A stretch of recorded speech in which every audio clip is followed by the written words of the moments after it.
Let me start off by saying tube amps are a huge pain in the butt. They're big, complex, they're heavy, they draw a lot of power, they get unbelievably hot. The tubes can be sensitive and you have to deal with things like noise, ringing, and other microphonics.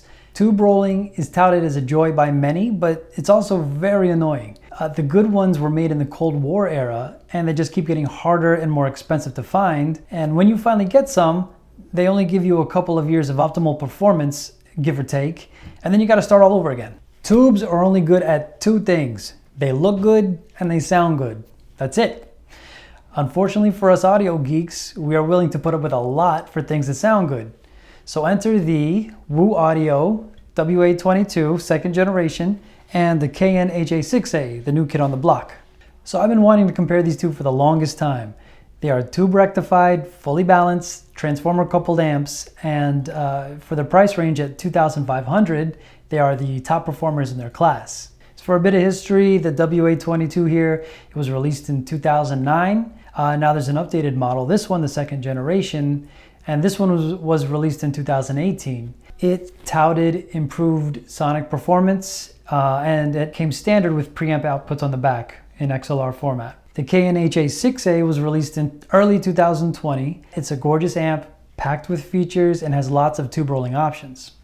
So a quick word first. If you've been following the HA-6A thread on HeadFi, you'll see some ups and downs of people absolutely loving the sound that the Cayin amp produces, but have also had issues with hiss when it comes to dynamic headphones, especially when setting the impedance selector to medium or high. This issue has caused a rift in the community and has also unfortunately soured my relationship with Cayin. I need to point out that although Cayin attempted to fix the issue by sending my amp to a repair shop in Arizona, I'm in New York, that took all of 2.5 to 3 months, so it was kind of painful for that process, but I finally received the amp back. Didn't fix the hiss. The good news here is the distributor caught wind of what happened and actually contacted me and offered me a full refund. And I personally thought that's such a good faith gesture on his part, especially because it's not a cheap amp. And here's the thing though, after some deliberation and even more listening, I actually decided to keep the amp. I thought, oh, I'm gonna get my money back, let's look at other options, I can't wait to try something else. I looked around and nothing really kind of piqued my interest, considering all the features and power that the Cayin provides. And I honestly just love the sound it produces. So even though the Cayin HA-6A does have a higher noise floor than most other tube amps, most of it can be solved by using the single-ended output and switching the impedance selector to low. And again, this only happens on dynamic headphones. It's dead quiet with planars in my experience. As it stands now, you'll have to either follow the thread on HeadFi or contact Cayin to see if they address this issue from the factory. I've kind of got nowhere from them, but there is a silver lining. One user that sent his amp back to Cayin and got a brand new one direct from the Cayin factory said the hiss is pretty much a non-issue at this point, which is great news. You can see his quote here. I talked to him personally and he said he suspects that they just kind of turned the gain down. There's been reports that if you use different tubes, it kind of decreases the hiss. That's not been my experience, but at least we have some good news now. Anyway, just kind of wanted to provide some backstory since I mentioned this issue throughout the rest of the video. But for now, let's just get back to the review. For most of this test, I kept both amps in their bone stock form. I did try a set of 6NS7 gray glass tubes on the Wu, and for the Cayin, I do have a new old stock set of Sylvania 12AU7s. But for the most part, I used the tubes that came with the amps. Honestly, at $2,500 retail, both of these should sound amazing out of the box. So I used 3 DACs, but mostly the topping D90. It's very resolving, very high quality, and it was a joy to listen to it on both these amps. But I also used the Chord Cutest and the RME 80i2. So let's get into the sound comparison. The great news here is that both of these amps do what they're supposed to do. They give you that full, mesmerizing tube sound that people pay lots of money for and put up with a lot for. Both transform the super analytical HD800s into a very pleasing headphone that not only retains its great imaging qualities, but now we have that added warmth with rich, organic sound. So when we're comparing the sound of these two against each other, The first thing I need to say is the Cayin really stands out for clarity here. The top end and the upper mid-range really opens up on the HA-6A.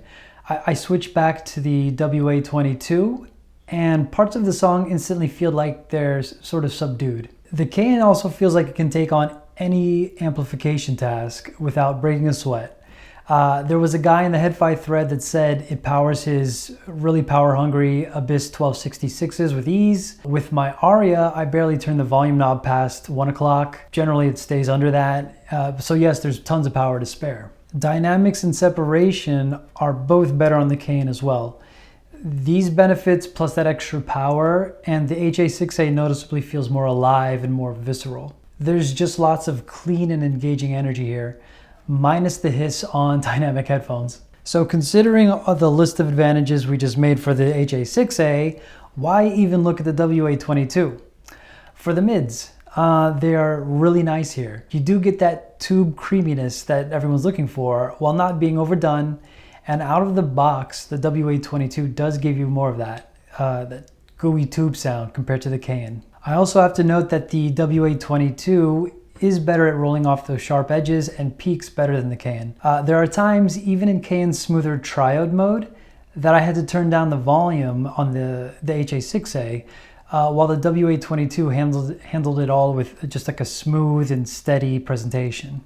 As for jazz, let's stick to a standard that I like, but Sweet Lorraine by Tony Bennett sounds great on both, but there's this clarinet that just kind of floats along throughout the song. And in general, this track is great with tubes. The WA22 presents this song noticeably thicker than the Cayin. It layers on those different instruments tighter and closer together. The HA-6A has much better separation here, but you do get that richer and more tube-like presentation from the WA22. With classical, you get the same results. Cayin has better separation and definition overall, but one song that I preferred on the Woo was Mozart's Clarinet Concerto. While the Cayin completely outshines the WA22 in soundstage and imaging, there's a clarinet solo that starts at 2 minutes and 53 seconds. The mids to upper mids are more expressive and rich on the WA22. The violin section playing on the background, it is more clear and more pronounced on the Cayin, however. In my testing, brass instruments really hit the sweet spot with Woo's amp. Everything else, strings, piano, drums, like a drum snare, the cymbals, and even synthesizers, they have more presence, more definition, and the Cayin presents it with more authority on the HA-6A. When we get into rock, the WA22 is easier on the ears. It smooths out those high peaks again. And the Cayin can sound a tad harsh at times comparatively, even in triode mode. The saving grace for the Cayin is just the overwhelmingly better separation, better punch and clarity. Country music, same story, but with its smoother presentation, you feel closer to the vocals with the WA22. It's just a more intimate experience overall and puts you closer to the singer. Pop and electronic is better on the Cayin as well. More transparency, faster attack and decay, better transients, better bass response, and just more dynamics from top to bottom. Bottom line, when comparing sound signatures, the WA22 has the edge on those extra smooth mids and even mid bass, while the Cayin excels in everything else. This is with both stock tube sets on the HA-6A. It comes with KT88s and EL34s. I tested both and I had the same results with both. Honestly, I was hoping this would be a closer fight, but Cayin has produced something really special here. Aside from the hiss, you can most likely tube roll with the Woo amp, and you can get more clarity and separation possibly, but you'll have to dig around online in forums and elsewhere and spend extra cash to chase that sound that the HA-6A has out of the box. So let's quickly talk about the WA22's preamp outputs. I connected it to the SMSL SP200, a really resolving amplifier. That's via XLR. It also has RCA inputs, which I connected directly to the topping, so I could easily flick the switch between RCA and XLR on the amp and test how this affected the sound. So in pure solid state mode, directly to the DAC. It sounds super clean. It's very precise, very crisp as you would imagine. The D90 is a very resolving DAC, and the THX amps are also very resolving, so you can imagine just like the clean sound coming from that combination. Switch to the tube input, the XLR, and it doesn't sound as clean, but you do get more of a sound that has those tube qualities to it. Notes are more echoey, more reverby. It gives you a better sense of space, just bigger space and more realism. The tube sound is not as substantial as plugging your headphones directly into the WA22, but it is there. For this setup, I personally prefer to plug the cans directly into the Woo, but your mileage may vary if you have a fancier solid state amp. But for my test, it's not something I would really recommend, especially since the solid state amp I was using was what, $300, and this is $2,500. So I don't know how many people would use this as a pre. If you do, write something in the comments. I'd love to hear more about your experience. So a quick word on the HA-6A hiss from Cayin. To combat this, I got an attenuator cable from Garage 1217. Someone mentioned in the Cayin HeadPhi thread, and Resolve Reviews originally had the idea to use something like this. It's supposed to reduce the hiss, and the great news here is that it does so beautifully. There's no hiss, absolutely zero when connecting this adapter, and everything is dead quiet. But, B-U-T, it does affect sound quality. Since the volume output is now much lower, while using it, you have to turn the volume up on the Cayin significantly. Since this attenuator is now filtering a ton of power, there's some audible clipping going on, and things sound a bit muffled. Plug your headphones directly into the HA-6A again, and all the clipping is gone, and you get smooth sound again, albeit with hiss this time. So if you're thinking about getting this, it's not worth it. Maybe for other setups, definitely put that on your list, but or try it out and experiment. But in my instance, I would prefer not to have the clipping. So as for feature comparison, the WA22 has preamp outputs, the Cayin does not. It has a smooth Alps ALPS volume pot on the Woo, 24-step pot on the Cayin. So this is supposed to be better for lower volume handling. Input selector is on the back of the Woo, which I absolutely hate, you know, RCA versus XLR, but it's on the front here with the Cayin. The WA22 consumes 54 watts of power. The Cayin draws almost 3 times that much at 140 watts of power. So the WA22 maxes out with a power output of 1.6 watts, which is no slouch for headphones, but the Cayin takes it to the next level, outputting 4.5 watts in its most potent configuration. And for a headphone amplifier, that is a ton. Both amps naturally get really hot, but I do have to note the better heat dissipation with the Cayin. The front panel and the volume knob are warm to the touch on the HA-6A, but you get to the WA22 and it's just straight up hot. So touching the front panel and adjusting the volume knob is not really pleasant. It sounds silly, I know, but you know, you touch it and you're just like, oh wow, that's really hot.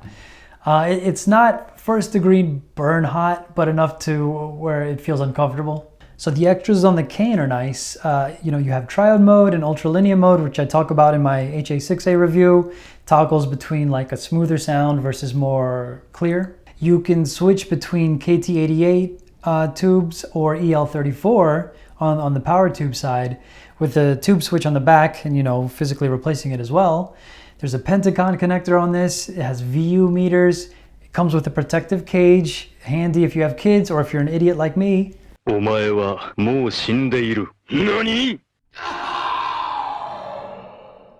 the front panel labels and indicators, they're much more legible here on the HA-6A.